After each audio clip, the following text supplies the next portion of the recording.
let me go back to Zoom. Got it. And then now how do I get back into Zoom? Okay.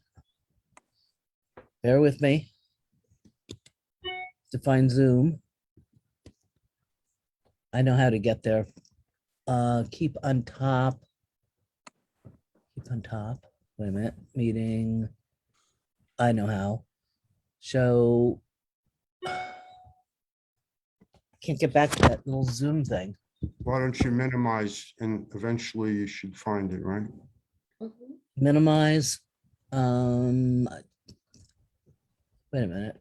It should Facebook. be view, manage, show chat, manage participants, meeting, keep on top, Windows, help. Oh, Okay, wait a minute. Let me try something else. Maybe I could just go to the PowerPoint. Can you guys see the PowerPoint? Yep. I don't see the PowerPoint yet. No, Now I I'm do. seeing it. Now we do. Great. Okay, Excellent. If you- okay. So I can't get back to the other screen, but I'm not worried about it. Right. So may I start? Right. And one of you guys got the button. Great. So I believe I'm the MC. So Correct. first, Richard, thank you so much for joining us today. Ladies and gentlemen, you've just been taught how to create whatever Melinda was doing on Facebook. So we're sharing Facebook. Thank you so much for coming. I think we can end the meeting now. So hey, my name is John Rutenberg. I know most of you, but not everyone. I'm excited to be your MC today. And the very first thing is please go on your phone to 1MillionCups mobile app and register for today's meeting. Some of you may find it's not working. You have to delete it, reinstall, and la-di-da. It may be a pain in the butt. Do your best. Next slide, please.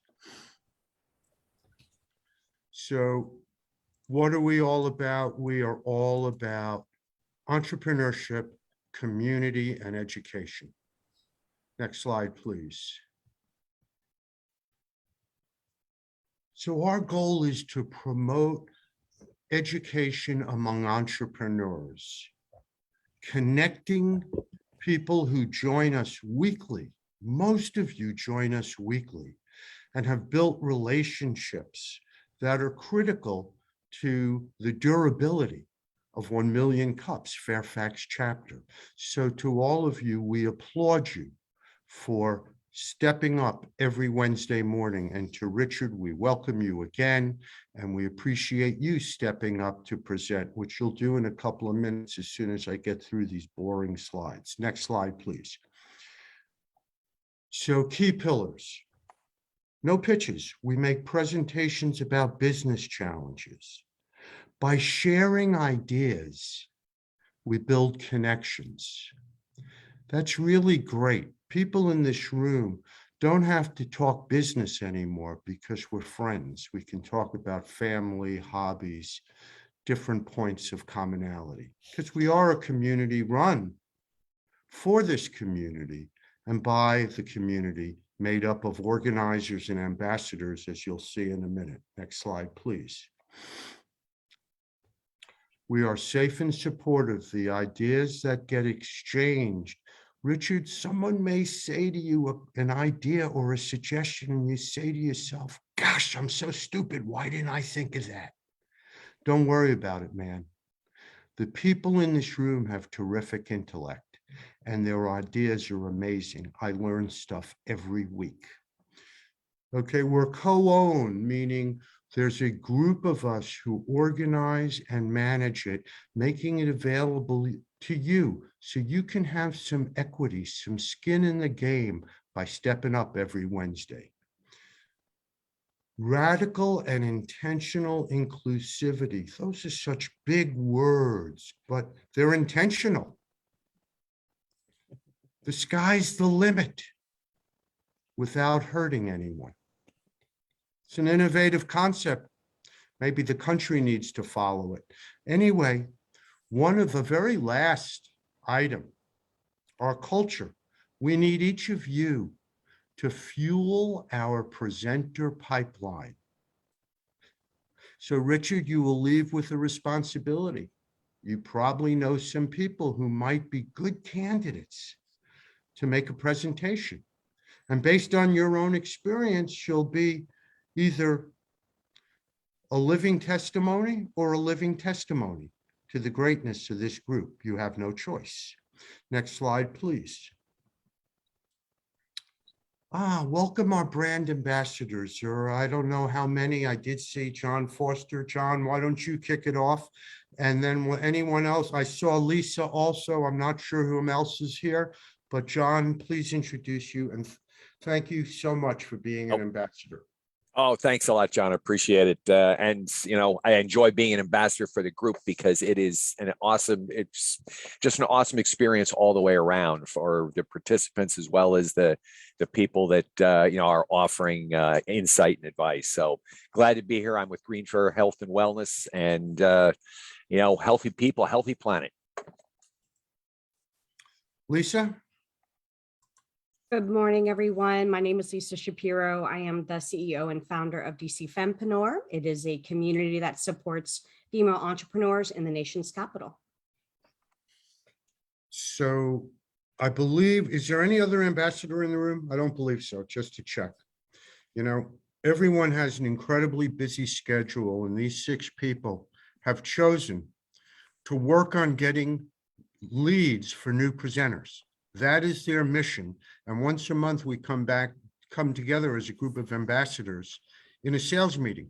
They got to put up or shut up. So it's a big responsibility. So hopefully they'll come with candidates to our next meeting. So again, welcome. But how can you help us? Engage online. Let your friends on LinkedIn and Facebook know about 1MillionCups. Join our various social media groups. Make sure you're getting the weekly emails, and in general, provide us with feedback. We only want to be better, and each of you might have a great idea that will enhance our Wednesday morning meetings. Next slide, please. Great. I'm not sure who's in the room right now, but Melinda, Rosemarie. Is John, you here? Yes, John's here. Okay, and great. But please, Melinda, start. Rosemarie, John. Hi, everybody. I'm Melinda behind the slides today. My business is the Sales and Marketing Connection, and I really love being an organizer and working with all of our presenters and helping them get ready for their presentation to the group. Hi, I'm John Yu. I'm one of the great organizers of our Fairfax chapter community. I'm so glad that you can all join us this morning. Rosemarie. Good morning, everyone. I'm Rosemarie Savino, CEO of Gravitate. We are a B2B business collaboration and file sharing platform. Good to see everybody this morning. Looking forward to learning something new today and hearing more about Richard and Tugra's company. So the organizers meet every Monday morning at 9 a.m. We're approving applications, doing due diligence on applicants, organizing slideshows, organizing all of the different backroom stuff that has to get done. So there's a tremendous commitment by these people to make sure every Wednesday morning curtain goes up and the show goes on. Next slide, please. 2 sponsors. John, you can go first. Okay, thanks, John. John Yu. I'm the owner of Office Evolution, located right here in Tyson's Corner. We're a co-working space provider, and some of the stuff that we provide is fully furnished office space, as well as a number of flexible virtual office for small business owners in the area. We're all about building community of entrepreneurs, and that's why we love partnering with 1MillionCups. I look forward to hopefully in the near future meeting in person so we can showcase our space if you're in the area, feel free to drop by. I would love to chat and talk about entrepreneurship. Thank you. Thank you, John. And John Rutenberg at CCC Solutions is the second coffee sponsor of the month. So at CCC Solutions, we help clients close more sales with less follow-up fatigue. FUF is a very convenient acronym to stand for follow-up fatigue. You can say it to yourself so you remember it. FUF gets in the way of closing sales. So at CCC, imagine saving 8 hours a week because many manual tasks are now automated. That's enough on CCC. I'm a coffee sponsor this month because, number one, it's great to be a sponsor. You get to say what I just said about your own company every week, so consider it for the future. But really, there are so many great people here that in the day when we were meeting in person, we actually brought the coffee. And it's just another example of building community spirit. And that's among the great things I love about 1 Million Cups. Next slide, please. Okay, I think everyone can read this. Put your microphones on mute, use the hand wave icon, unmute when you're called on. Next slide. Also, please, I see people putting information in chats, which is great. Please do all of that. Next slide, please. Hallelujah, we finally reached the Hypercube presentation. Immediately after the presentation, Rosemarie will be our moderator for questions and answers. And with that, I'm proud to first give a shout out to Randy Bordelon, who stepped forward and introduced us to Richard. And we have to applaud him because it's real important that we have future presenters. With that, thank you, Randy. And please, everyone, welcome with a round of applause, Richard, who will now introduce his challenge question and Hypercube. Well, thank you for that introduction, and thank you for the opportunity, and especially to Randy Bordelon, who connected me with this wonderful platform to make this presentation, and been really nice getting to know all of you as we've been coordinating to get set up for this presentation. The challenge question is, what are the best strategies to fund this project? So as you know, my name is Richard Stavros, and my co-founder online in the UK is Tugra Sonmez. We met a little over 10 years ago in grad school where we studied finance and have been good friends ever since. Before going into the presentation, I'd like to tell you a little bit about how Hypercube was born. About a year and a half ago, I was approached by a multi-billion-dollar bank that was looking for consulting on a data center that they wanted to build that had proximity to renewable energy. And I have done renewable project finance, and for 10 years also worked on the policy side relative to energy. But I realized to understand renewables, they needed more expertise on data and data centers specifically.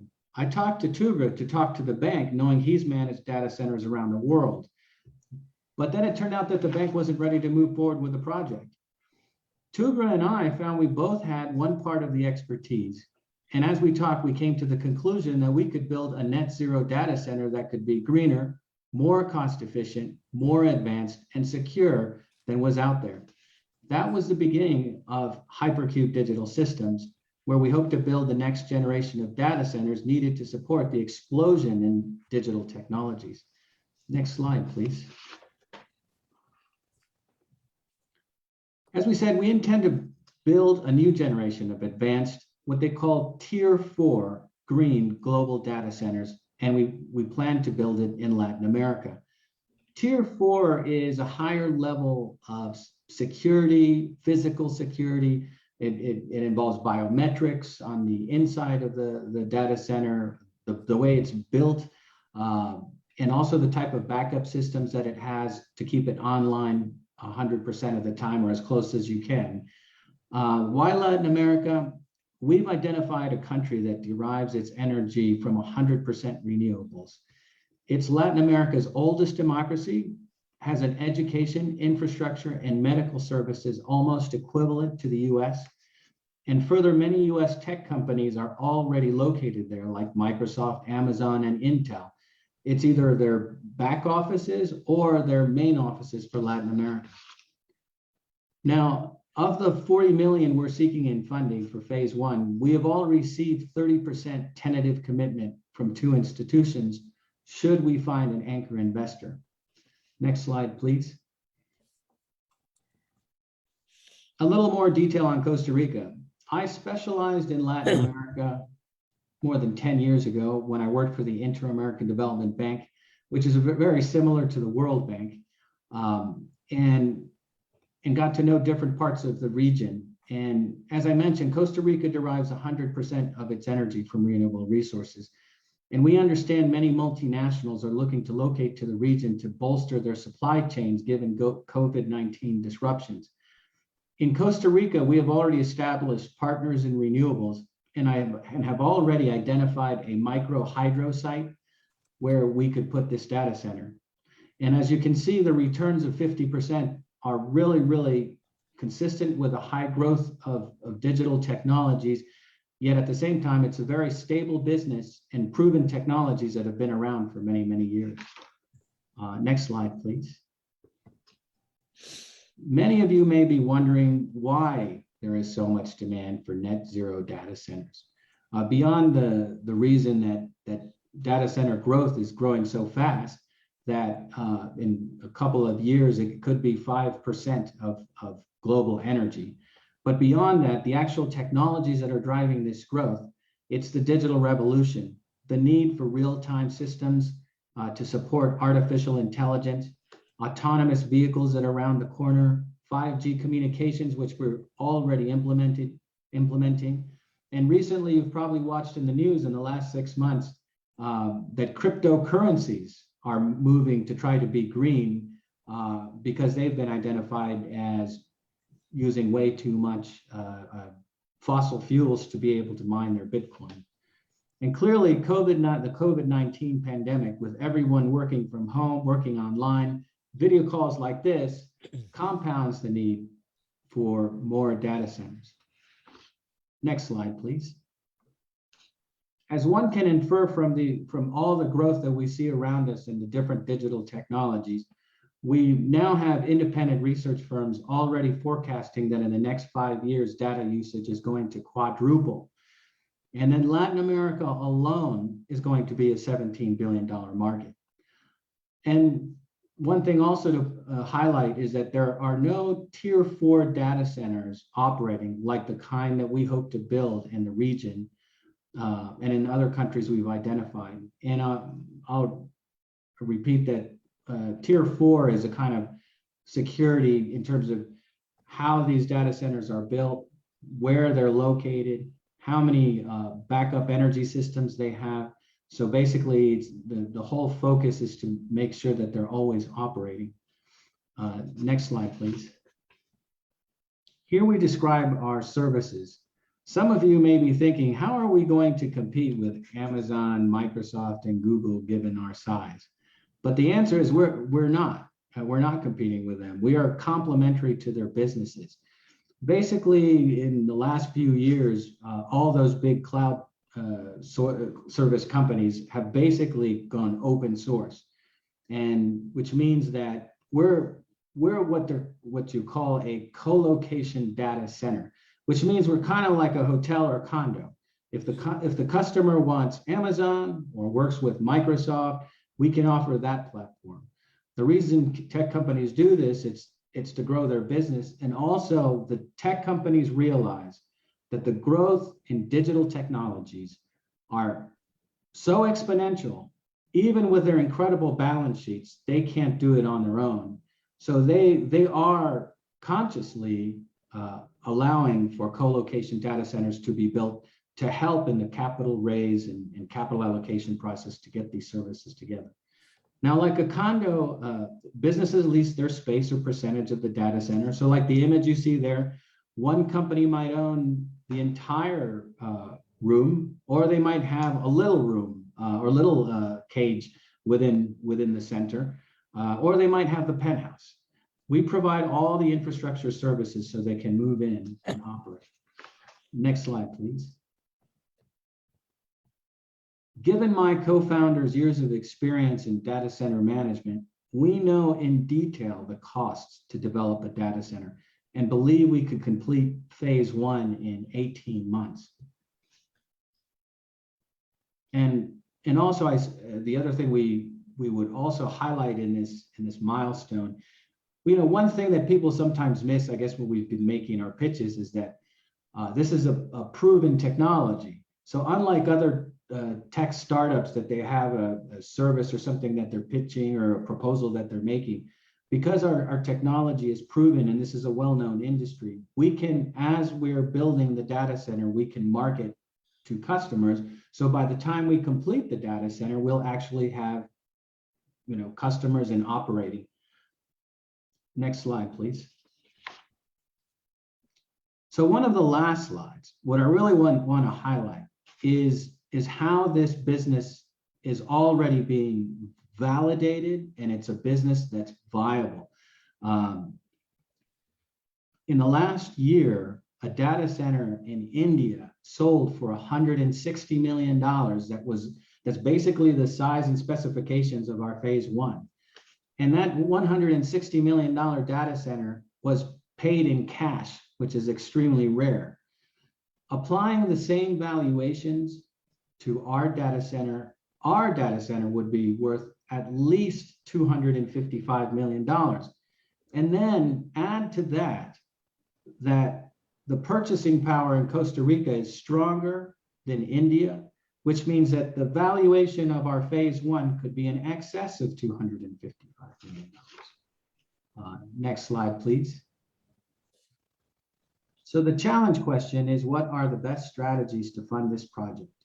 So in the last year, Tugra and I have cold called venture capitalists. We've cold emailed private equity investors. We've pitched data centers and funds.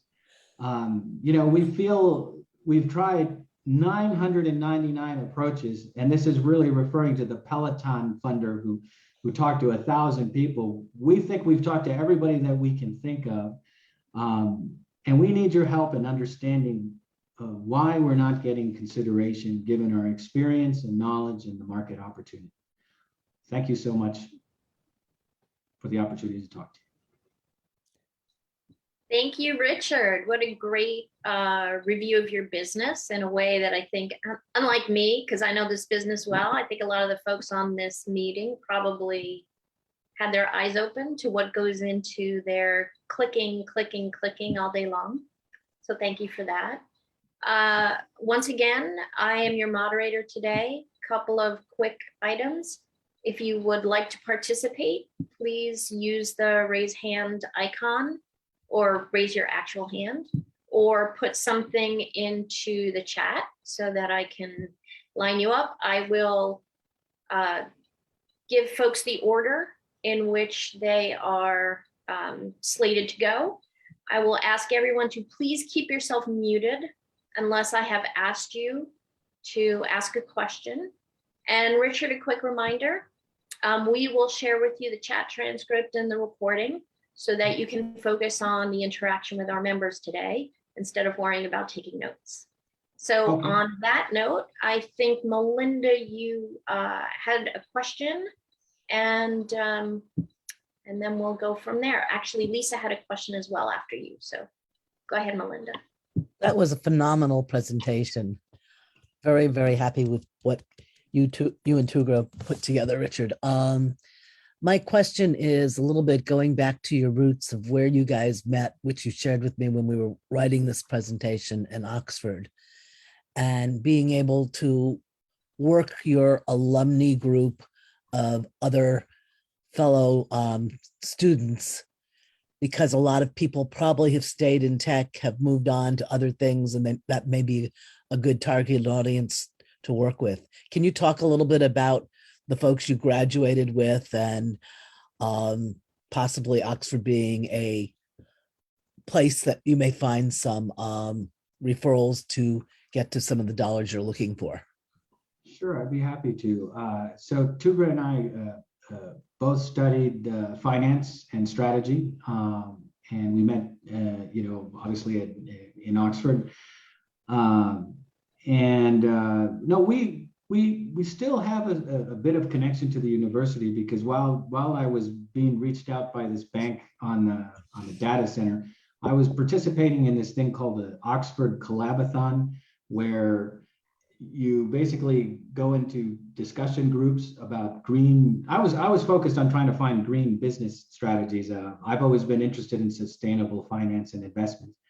And the more we looked at different business strategies, and I was talking to Tugra and looking at all the green opportunities out there. I mean, one of the things I was looking at is bond certification for green projects.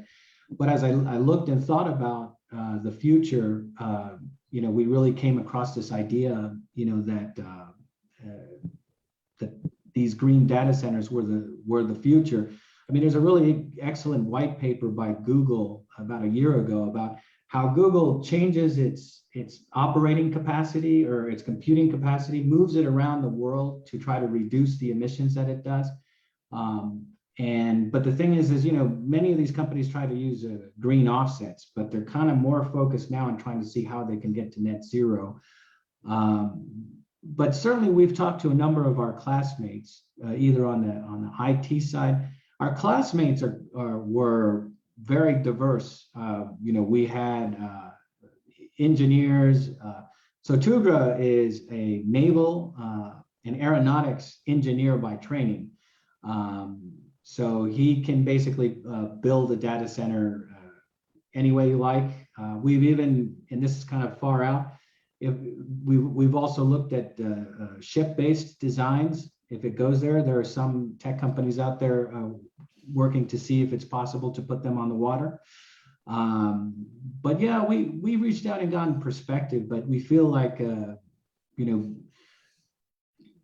making a dent in the capital raising really has been difficult, and really don't know what's behind that. And we do know that in the last 10 years, places like the New York Stock Exchange, half of the companies that used to go public are doing so. That's down, and we don't know if maybe because we're kind of either one, maybe the project value is so high that it people, because it's kind of infrastructure and technology, and it's proven technology. So some of the VCs we talked to, they looked at it kind of from thinking that it was kind of a new concept, but it's a proven technology. And then other type of investors looked at it the infrastructure side, but they didn't really understand the technology side. We sometimes feel we're just not connecting to the right people. But I hope that answers your question. It's kind of a broad overview.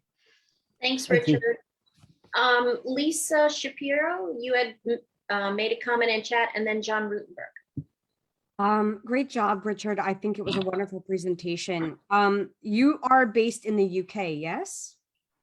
I'm in the Tyson's Corner area. My co-founder is in the UK. Okay, so where is your business entity registered? Virginia. Okay, so that changes my answer. I thought you were based in the UK. So I didn't mention this in my introduction, but and I know Rosemary knows where I'm going with this, but in addition to the business that I run, I am also an employee for the state of Virginia. I work for the Small Business Development Center for the state of Virginia, and I help run a program that specializes in innovating startups, or helping startups innovate their commercial technology. And one of the things that we do often in working with startups is to help steer them in ways to get funding. And so a lot of that is, CIT and SBIR. If you're not familiar with SBIR, it is the Small Business Research Initiative. There's a lot of money given to, and because you are technology essentially, but mixed with, a social cause, you kind of fit into two different buckets, which is really fantastic, actually. So I'd like to connect with you possibly offline to see if I can introduce you to some folks at the Small Business Development Center to see if there is some mentoring that can be offered to you at no cost. This is because you're a Virginia-based business. I'll put my information in the chat, but I wanted to ask you, you said that you've looked in, 99 different directions. Have you explored working with the Small Business Development Center? Have you worked with people at CIT or SBIR? No, we haven't actually. And just mainly because we weren't sure, we've been, as we talked to people, we've thought maybe the scale of the funding was the issue, and that we feel like some of the at least my perspective, mostly, if Tugra wants to add his perspective, but I thought that what we think the challenge of the business is that, usually VCs look at these software companies that have like an app or something, and they just need a couple $100,000 to start, or like $1 million or whatever. When you're asking for 40 million funding phase one, they're like, I've never seen anything like that. Would you consider yourself pre-seed, or are you more Series A at this point? Well, definitely pre-seed. Okay. Because the commitments are tentative, and also I think the world is still waking up to the idea that data centers are now a high growth business. I mean, it was kind of a sleepy business for many years, where companies would just make their own data centers and really wouldn't get into the public space. And people are still learning, I think. So we've talked to the World Bank, for example, and the World Bank Asia operations for the last I guess couple of years, the head of Asia operations, they've been funding data centers in Asia 100% and taking the business risk. Although for some reason they haven't been doing that in other regions. And we actually had a video, and we showed the World Bank the video. We said, hey, how about Latin America?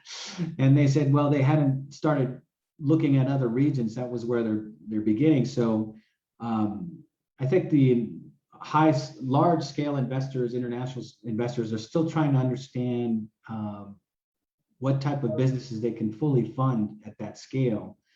And certainly, I would certainly like to talk to you more about the small business and see, because we have 50%, getting 30% on a 40 million funding gets us closer to maybe coming into contact with a small business or an advisory group that might be able to get us over the hurdle.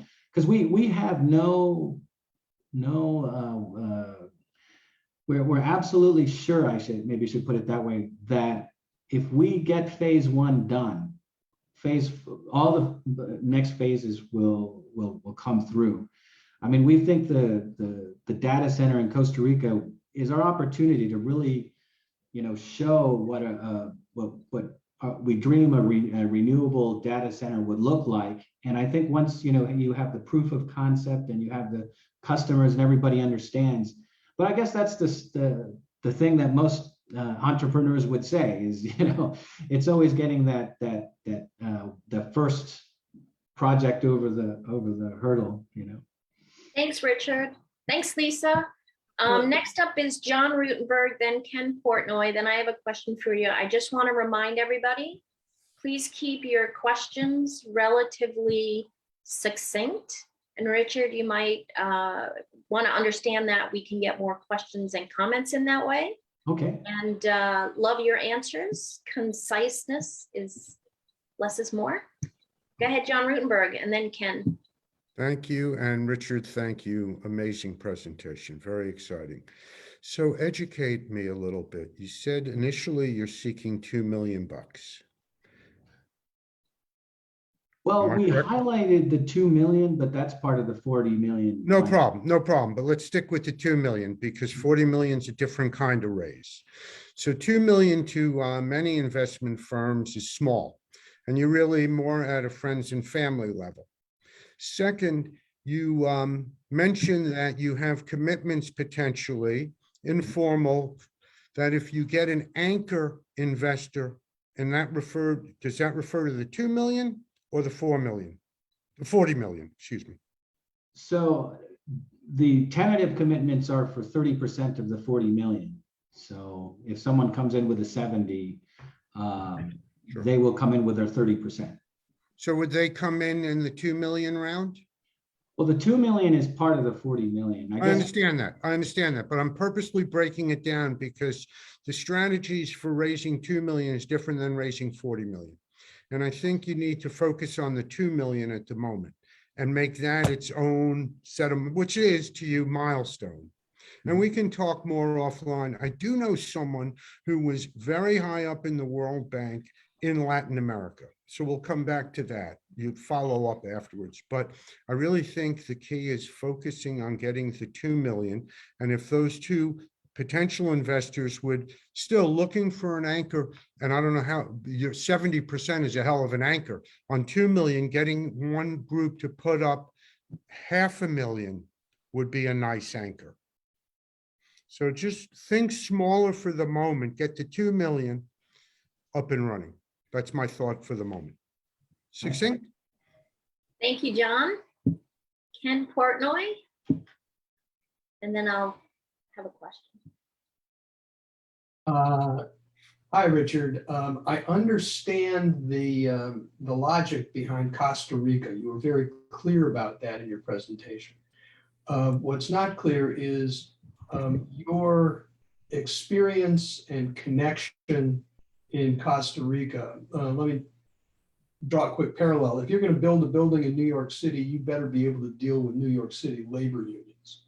I'm sure that there are similar sorts of problems in building a data center in Costa Rica.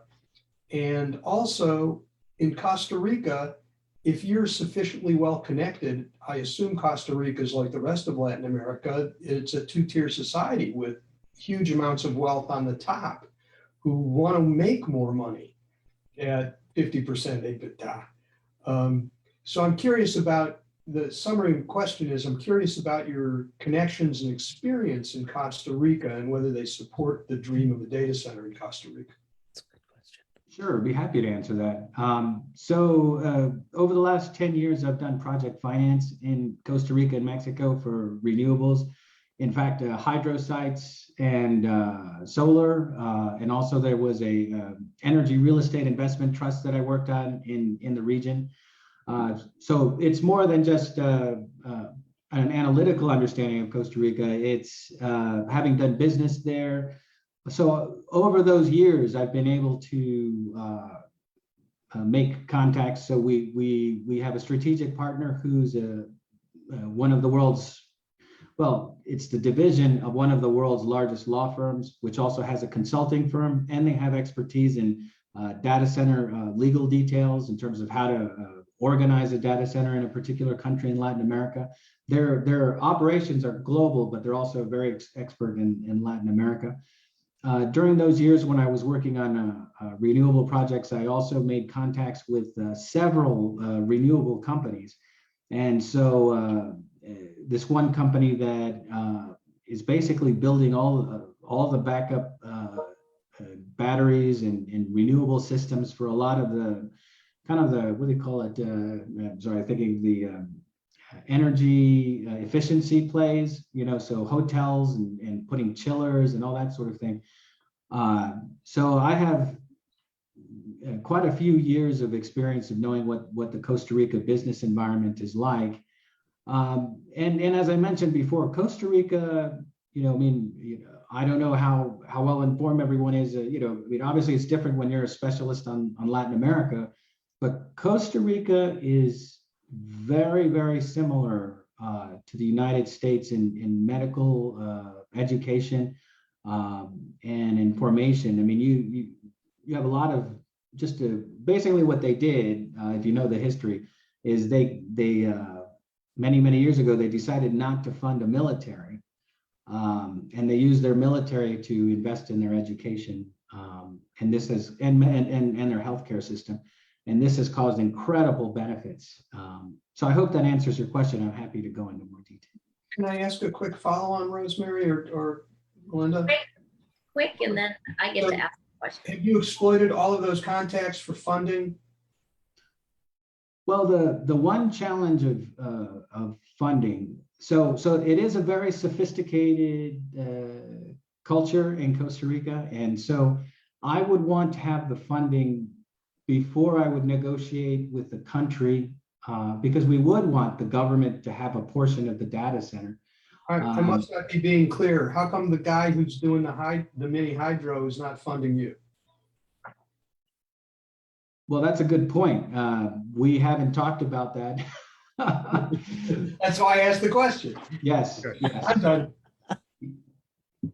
But that might be an area to explore, even though they were looking at it more like supporting the data center. So quick administrivia, if you guys can please put your comments or questions into the chat. So Richard has it for follow-up. Richard, if you could, or maybe Tugra could put your contact information in the chat so our folks can follow up with you. There's a lot of really great connections I think you can make in this room. Rosemary, I put it in the chat already for them. Okay, thank you. I'm going to ask my question, and then I think John Rutenberg, you had another question. And Richard, let me start with the following. Totally understand Costa Rica. They use the US dollar, very high concentration of US tech remote workers there, all great. Very high quotient placed on being a green and eco-tourist kind of place. You are in a very unique and difficult situation with your company because you're a startup, but you need a lot of capital to get started up. So Lisa made a great recommendation to get engaged with local SBDC. Because you're in Virginia, that will help you. However, because the money will be spent outside of Virginia, the state may be hesitant to make a big investment. So just be aware, because it's Virginia taxpayer money. They like the money to be in Virginia. I can show you the war wounds I have from having these conversations. There is a green collective that runs an accelerator and a co-working space in Bethesda. And I can give you that contact information. I would recommend that, given where you are right now, that you take more of a job interview approach for some of these. One, think orthogonally. So Ken's question was spot on. If you know all these folks who are very engaged in green, then talk with them and maybe don't ask them for money, but find out who's investing and certainly who's open to a conversation about investing. So that's the job interview mindset approach, right? A lot of times if you ask for information, you get to the next step with that person that you're asking their advice and guidance. The second thing that I would say is, I'll connect you with the green folks. You can talk to the SBDC. I think Lisa's onto a good idea. I would also recommend that you think about framing your approach a little differently, because if you talk first about Costa Rica as opposed to the region, I think what you'll hear is people who understand the technology will understand the benefit of Costa Rica versus Latin America. Because when you talk about Latin America, Costa Rica is not the first country that comes to mind. The second part of that is, as you well know, 70% of the world's internet traffic flows through Loudoun County. There is an ICAP program. There is a Loudoun SBDC office. Again, this is not a short-term call this person, they will help you. This is build relationships in Loudoun County, in the tech community, who can get you the right people to talk to. Like I said, I'll follow up with you separately. There's a couple of folks that I think you should connect with. But really, John Rutenberg made this point, ask for a smaller amount. The truth is that you have a threshold over which you cannot proceed without the capital. So you got to get to that threshold. And that capital investment is in Costa Rica.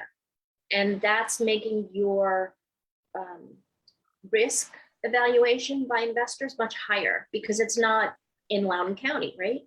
So what you'll need to do is lower the risk emphasis for potential investors. That means they either have to know everything that there is to know about running one of those centers, or everything there is to know about running green, or everything there is to know about Costa Rica.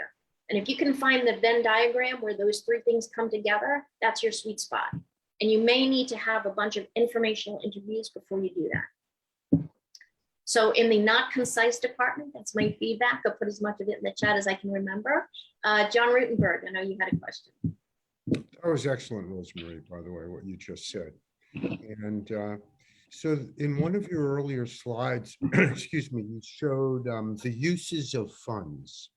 And that probably was on the full 40 million. I don't really remember exactly. And I was trying to add up, and it was very difficult to add up, what percentage of that 40 million was going to be spent on marketing and sales as compared to either software development, hardware acquisition, or property, plant, and equipment, if you will. And I don't really remember, but ballpark, how much is in percentage wise? And take on the $2 million. So if you're going to someone for $2 million, what percentage of that is marketing and sales versus any other functionality, use of funds? Well, let me take a look real quick. Okay, but, well, I think go ahead. I mean, I guess what I would say is it's probably a small percentage of the layout that we have done. I did want to mention that to your point, and thank you, Rosemary, for those comments. That we do intend to have a U.S.-based Virginia presence. In fact, we're hoping that many of the clients we'll actually have in Costa Rica will actually be U.S. firms who are located here in the United States that need help overseas with their operations. We certainly, living in Virginia, Loudoun County has not escaped my attention. But because there's so many big, data center companies, I mean, there's like 3 just in Tyson's 2 minutes from where I live. And this is our challenge because I think if we worked at a big data center company and you saw our resumes, you said, yeah, of course, they probably have been building data centers for years. But because we're a startup, I mean, I think we have the skill sets to do all these things, but the challenge is to get over that kind of, what Rosemary was talking to, the risk assessment. And right, and I think, John, you're right, to present it in a way that we're trying to say, well, no, this is really not, but yes, that's the challenge of it, is to reduce the Venn diagram where it all comes together. My suggestion, based on what you said, on the $2 million, the highest and best use of the $2 million is getting commitments from customers. Then raising the 38 million or more becomes a lot easier. And the reason I asked about what percentage was in marketing and sales budgets is on 40 million bucks, a much bigger portion than I could add quickly, and I didn't read the numbers that closely, has got to be spent on marketing and sales. And on that 2 million, it might be 75% is spent on marketing and sales to get the commitments of X number of good, real customers who say, yes, in 2 years or 18 months, when that data center is ready, I will be one of your first 5 customers. That is, I think, the most mission critical goal to achieve. Great point, John. Captured that for you, Richard, in the chat. I would recommend you talk to the bank who originally started your brain cells firing about this. Melinda had another question. And then after that, we'll be asking you the final question that we ask all our 1 million presenters. So I'm Melinda? gonna ask my first question and make a few comments real first and then go into the final question. We'll ask the final question. Melinda. Oh, okay, okay. Loudoun County, which you and I talked about yesterday, or we all talked about yesterday, my thought was that there are 2 or 3 really big companies that are there. And my thought was possibly a way that you could white label, private label, or whatever, then another thing that they can sell as you're developing everything in Costa Rica, private label to them so that they have space that they can then, so bring them in as a partner in your venture so that they would have a specific amount of real estate maybe in what you're building, which will give you the opportunity to build more. And then my other quick thought on the in the same area was that when we were talking about international, and a lot of the international universities around the world, and especially in the US and the UK or North America, and even Costa Rica, you could probably find alumni that are involved in venture capital as venture capitalists that you may be able to go to because they are promoting, they're very interested in international business. I think back to Thunderbird, which isn't called Thunderbird anymore in Arizona, but even there are lots of schools that really focus on the international business, and finding people that are alumni of that may also give you an investor to, or a pathway to investors, just as a thought. Thanks, Melinda. Yep. John Rutenberg, please ask the final question that we ask of all 1 Million Cups presenters. Thank you, Rosemarie. So of course, you'll digest these great suggestions, questions, and thoughts, but we always ask, besides all the great sharing we've done, what else can 1 Million Cups do for you? Oh, well, thank you for that question. And what is it? I just wanted to follow up on something you said, John, is we did, one thing we maybe the question is, we were thinking about is are we in a chicken and egg situation? Would somebody sign up, to our data center before it was built? In other words, would we have to have the 40 million in place, and would then somebody say, okay, I want to join? Would it be enough for us to show our credentials and say? And then to what Melinda was saying, I mean, we're open to all considerations. If we could partner, with a big data center company to give us the opportunity to show what we can do, that would be a dream as well. Richard, if you gave 1% of the company to the first 5 $500,000 per year revenue clients, that, non-voting shares, whatever, that might be the incentive needed to make that happen. Yeah. Well, I think the additional is I appreciate just continuing the relationship, and I think that would, this has been a great forum, and I appreciate all the great advice and perspective, and just as we move on, I mean, we certainly would like to maintain the relationship. Richard, again, a round of applause. This was a wonderfully well thought out presentation. Please join us every Wednesday when you can, and continue to make contributions to the 1 Million Cups Fairfax. So with that, we have a bunch of presentations. We're very lucky that right now, the good news is we've got speakers and presenters through November 17th, which is awesome. The bad news is we have no pipeline because all of our pipeline is now scheduled. So we need new presenters. Bring us presenters. We do have applications in review. These are 3 great local businesses. Each of them have said, yes, sometime in the future, but I'm so darn busy, I can't stop right now. So again, please do think of us for future presenters. Next slide, please. This is a lot to read, but Central Fairfax Chamber. Jennifer Rose is not here today, am I correct?